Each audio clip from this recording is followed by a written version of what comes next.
और एक महत्वपूर्ण खबर केरल के कोझिकोड से। बीजेपी राष्ट्रीय परिषद की बैठक का आज दूसरा दिन। आज प्रधानमंत्री नरेंद्र मोदी इस बैठक में हिस्सा लेने जा रहे हैं। यहां एक रैली को प्रधानमंत्री संबोधित करने वाले हैं। आपको बता दें कि उरी हमले के बाद पीएम मोदी की ये पहली रैली है। उम्मीद ये जताई जा रही है कि इस रैली से पीएम मोदी पाकिस्तान को करारा जवाब दे सकते हैं। 5 बजे पीएम मोदी इस रैली को संबोधित करेंगे। पूरे देश की नजरें उनके इस भाषण पर टिकी हैं कि आज पाकिस्तान को क्या मुंहतोड़ जवाब प्रधानमंत्री की तरफ से मिलेगा। ट्वीट के माध्यम से जरूर निंदा की उरी हमले की और इसके अलावा कड़ा संदेश भी दिया कि बख्शा नहीं जाएगा हमलावरों को। लेकिन इसके बाद आज इस रैली पर नजर है कि पीएम क्या संदेश देते हैं, क्योंकि यह संदेश न सिर्फ देश के नाम होगा बल्कि नजर बाहरियों की भी होगी, क्योंकि लगातार इस बीच पाकिस्तान की तरफ से गीदड़ भभकी भी सामने आ रही है और कम से कम एक युद्ध जैसा जो पूरा मैदान तैयार हो रहा है उसके पहले कैसे अपने संदेश के जरिए निशाना साधते हैं पाकिस्तान पर, उम्मीदों को कैसे पूरा करते हैं, ये देखना होगा। और चलिए ज्यादा जानकारी के लिए सीधा रुक करते हैं। अमित कुमार हमारे संवाददाता जुड़ गए हैं इस खबर पर। अमित, उम्मीदों संभावनाओं के बीच आज क्या कह सकते हैं पीएम मोदी? जो सुरक्षा परिषद है उसके देखिए, यहाँ की जो कार्यकारिणी थी, हालांकि एजेंडा पहले से यहाँ पर तय था कि दीनदयाल उपाध्याय की जन्म शताब्दी समारोह की शुरुआत होगी और एजेंडे में दीनदयाल उपाध्याय होंगे।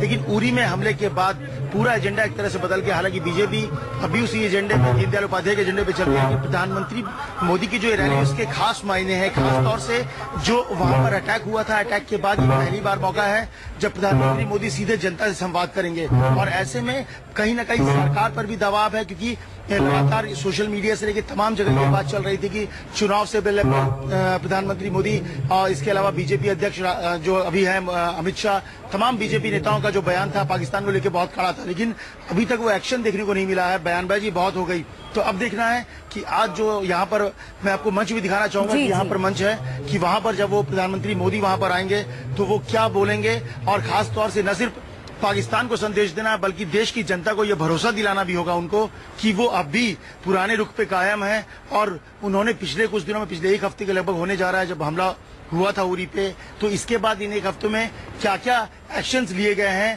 पाकिस्तान के खिलाफ, जो उन्होंने वायदा किया था, जो कहा था कि इस हमले के पीछे जो भी उन्हें बख्शा नहीं जाएगा। तो ये निश्चित तौर पर बहुत ही उम्मीदें हैं और हर किसी की नजर कोझिकोड के आज शाम को 5 बजे की रैली में है कि जब प्रधानमंत्री होंगे और वो सीधे जनता से रूबरू होंगे और क्या बोलते हैं, क्या संदेश देते हैं। ये सारा कुछ पॉलिटिकल होगा और सबकी नजरें हैं कि आखिर पाकिस्तान को नरेंद्र मोदी क्या बोलेंगे। जैसे कि उम्मीद है, पार्टी के सोर्सेज से कहा जा रहा है कि कहीं ना कहीं एक कड़ा संदेश इस मंच से वो जरूर देने वाले हैं पाकिस्तान को। अमित, जाहिर सी बात है राष्ट्रीय परिषद की बैठक है, नजर चुनाव है, मिशन चुनाव है, लेकिन बड़ी बात यह कि देश के अंदर जो एक गुस्सा है, इन दोनों के बीच आज सामंजस्य बिठाकर प्रधानमंत्री को अपनी बात रखनी होगी।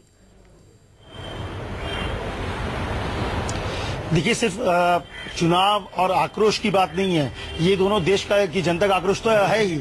सवाल प्रधानमंत्री की साख का भी है, क्योंकि प्रधानमंत्री नरेंद्र मोदी की पहचान एक दूसरे तरह से होती है। उन्होंने हमेशा इस तरह की चुनौतियों का बहुत कड़ाई से जवाब दिया है। चुनाव से पहले उनके जो बयान थे वो तमाम सोशल मीडियाज में चल रहा है कि कैसे लव लेटर नहीं भेज सकते हैं सॉरी कि लव लेटर देना ठीक नहीं है और वहां पर जवाब देना चाहिए। अमेरिका के पास रोने से बेहतर है कि आप पाकिस्तान में जाके जवाब दीजिए। तो ऐसे में कहीं ना कहीं प्रधानमंत्री के जो साख है वो भी दांव पे लगी है। और अब देखना होगा कि इन सारी चीजों से, क्योंकि पठानकोट हमले के बाद भी ये कहा गया था कि हम कड़ी प्रतिक्रिया देंगे और जवाब देंगे, लेकिन उसके 8-9 महीने के भीतर ही दूसरा हमला और उसी तरह का हमला जिसमें साफ तौर पर पाकिस्तान का इन्वॉल्वमेंट है।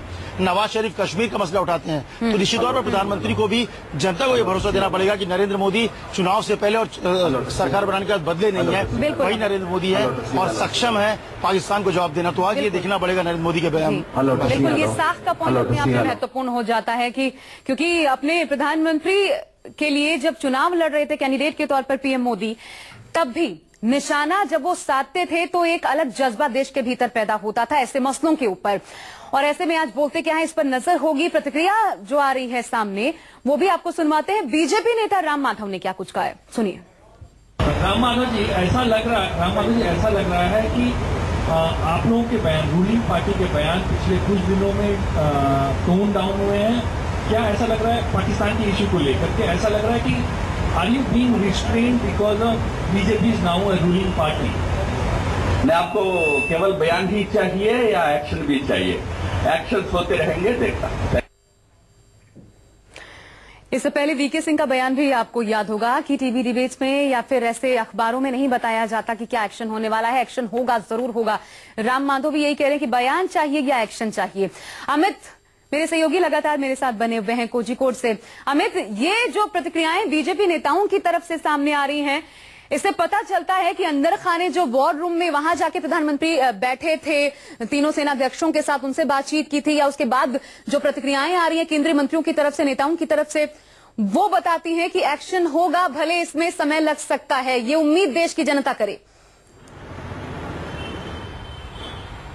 देखिए, इसमें तो कोई दो राय नहीं है कि कहीं ना कहीं इस बार सरकार ने तय किया हुआ है कि कुछ एक्शन लेना है। लेकिन क्या है कि आपको भी इस बात को समझना होगा कि पाकिस्तान सामने है कोई, जैसे कि म्यांमार में अब जब सर्जिकल स्ट्राइक हुआ था तो वहां पे म्यांमार की सरकार भारत के साथ थी, फ्रेंडली रिलेशन था, तो उसका फायदा भारत को, भारत की फौज को मिला वहां।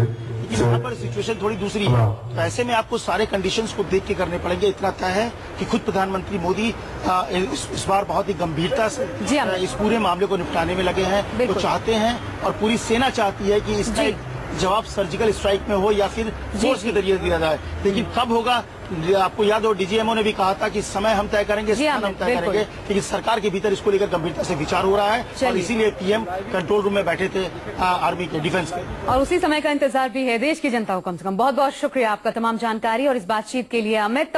तो अमित लगातार इस रैली पर नजर बनाए हुए हैं और क्या कुछ प्रधानमंत्री कहते हैं वो भी हम आप तक पहुंचाएंगे। पाक को जवाब क्या मिलता है प्रधानमंत्री की तरफ से, इस पर नजर होगी। इसके पहले आपको बता दें कि उरी हमले के बाद पीएम मोदी की पहली रैली है ये, और ऐसे में सभी की उम्मीद है कि पीएम पाक को करारा जवाब देंगे। चंडीगढ़ और मुंबई के लोग पीएम मोदी से क्या चाहते हैं, आपको सुनवाते हैं। अब बातों को छोड़ के किसी एक्शन, स्ट्रॉन्ग एक्शन लेना चाहिए पाकिस्तान के अगेंस्ट। बोल तो वो काफी चुके हैं, अब तो एक्शन की बारी है, एक्शन होना चाहिए। अब बातचीत के रास्ते सभी बंद होने चाहिए और कुछ ऐसा करना चाहिए कि अब आगे से पाकिस्तान ऐसी गलती फिर से ना करे। अब हम लोग चूड़ियां पहनकर बैठना नहीं चाहते हैं, बहुत साली है, बहुत कुछ हो गया। ये देश का गुस्सा है, देश की प्रतिक्रिया है। मुंबई के लोग क्या कहते हैं, सुनिए। बहुत हो गया, अब हम चाहते हैं कि कुछ एक्शन हो जाए। मैं चाहता हूं कि इस बार पाकिस्तान पर सख्त से सख्त कार्रवाई की जाए।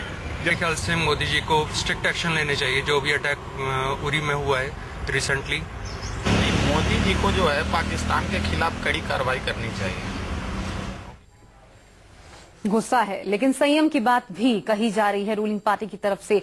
संयम बरतते हुए वो वक्त कब आएगा जब जिस एक्शन की बात हो रही है वो एक्शन होगा, यही चाहता है देश देखना। फिलहाल बुलेटिन में एक ब्रेक के बाद भी कुछ अहम खबरें।